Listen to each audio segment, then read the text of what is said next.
İyiliğimiz birçok Müslümanın şehadetinde parmağı olan katilden adil bir şekilde Müslüman kardeşlerinin kıssasını alırken adalet dağıtması gereken bir binanın önündeki güvenlikçiler tarafından arkadan vurularak şehit edildi. Biz burayı daha önce de gelmiştik. 1996-97'de de gelmiştik. PKK'nın bölgede yaptığı bu zulüm zaten bu bir örnektir. Bunun gibi belki yüzlerce var. Köylerde işte çocuk, yaşlı demeden burada olduğu gibi işte caminin içinde 10 tane Müslümanı mazlumca şehit ediyorlar PKK.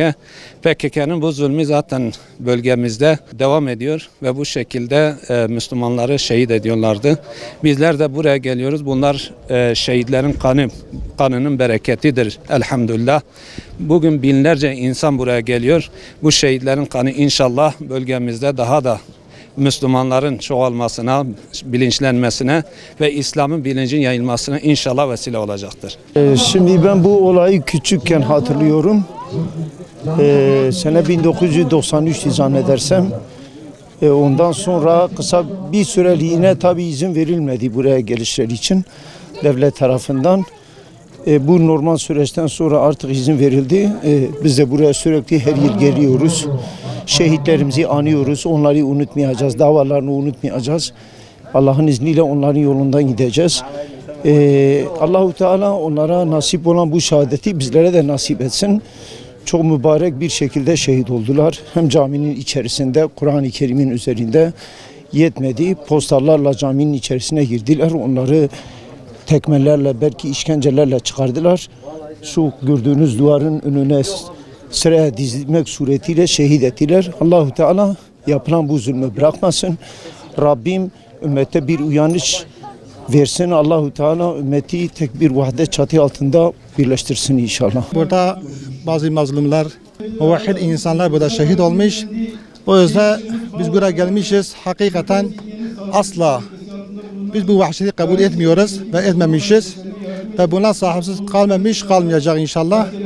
Ben şahsen bu halle ailece gelmişim. Çok merak ettim. Hakikaten insan onların hayatına baktığı vakit ashabın hayatına benziyor. Maalesef bu bölgede bu hain ve bu murtad örgüt işte kim Allah için çalışsa işte bırakmıyor. Allah-u Teala onların şehadeti kabul etsin ve Rabbim bizi şehadetinden mahrum etmesin inşallah. Biz hepimiz bu şehadeti istiyoruz. Her yıl Haziran ayında şehitleri ziyaret etmeye geliyoruz. Burada Yasin okuyoruz, Kur'an okuyoruz, ziyaret ediyoruz. Misafirler geliyor, onlarla buluşuyoruz, hatıralarını yaşatıyoruz. Bu şehitlerimiz Allah yolunda PKK onları şehit etmiştir. Minnettarız onlara. Allah hepinizden razı olsun. Daima yollarını devam edeceğiz inşallah Allah'ın izniyle. Daima hazırız, bekliyoruz inşallah. اجار قنيه سر سويدة تف خانم اخو بعربا خو سوار بو مگو عزیزال هر سال استم به درب زیارت شهیدا مگو عزیزال هنکی دا پیشتا هرم هنکی لسر شهیدا تفکر بکم حیاتا واجارت کن بخوینم هاتم درم اقام ان شاء الله تعالی شهادت شهیدا مبارک بکنم ve derada şehida da hem dua bakın hem zulma zanıma bir ve nekin çiz zulüm lahati kirin devi memlekete vi varida çaati kirin zeste hain o khunkhara çıkışandına vi memlekete vi halqi çed diye ve inşallah taala vi bir binen em de nesle kharaji timi biyan bejim birad em zanım ki hain ve zalim ve khunkhur kafir tücara merhamet tavacı Müslüman raca ehli din raca ehli muttaqiyara tuneye zalim tücara belki iro evnenizi fırsat akın kinga gave ki kedin kefa bine ne disa yani bu kanam gerek ki konu da şiar bana ha agah bin inşallah taala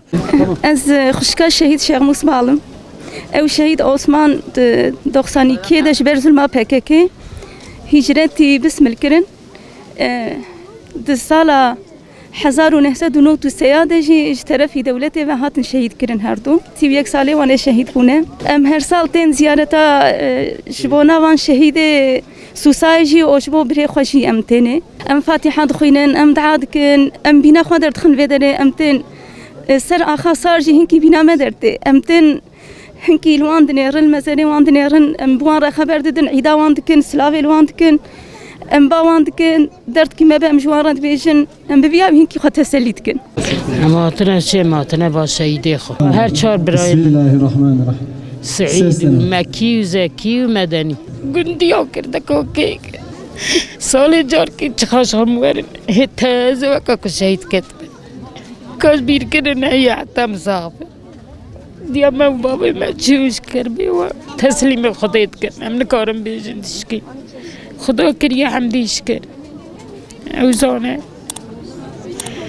Bêje çi wek wî ye birêm.